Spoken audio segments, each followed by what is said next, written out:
صلاح الدین ایوبی رحمت اللہ علیہ آپ جس جنگ میں بھی گئے اللہ نے فتح عطا کی، جس جنگ میں جس میدان میں اترے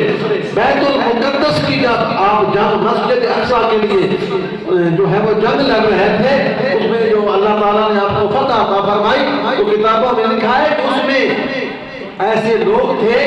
علماء، صوفیاء، اللہ کے ولی، فقراء، یہ لوگ شامل ہوتے تھے اس کی ہر جنگ میں۔ یہ لوگ جو جن کا نام لیا اولیاء، علماء، صوفیاء، فقیر، یہ جنگ لڑتے نہیں تھے بلکہ مجاہدین میں ان کے لیے دعائیں کرتے تھے۔ ہر جو اس کی فوج کی صلاح الدین ایوبی کی آرمی اس میں یہ موجود ہوتے تھے، یہ صرف ان کے لیے دعا کرتے تھے، ان کو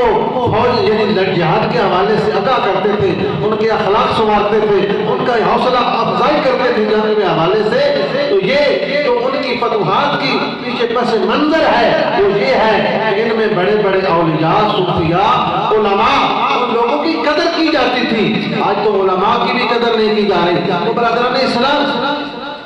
اس یعنی جو آپ کی آرمی تھی صلاح الدین ایوبی کی، اس میں سب سے زیادہ لڑنے والے جو تھے وہ حضور غوث اعظم کے شاگرد تھے، حضور غوث اعظم کے شاگرد تھے، جو اس جنگ میں صلاح الدین ایوبی کے ساتھ جس جنگ میں بھی جاتے وہ لڑتے تھے۔ تو برادران اسلام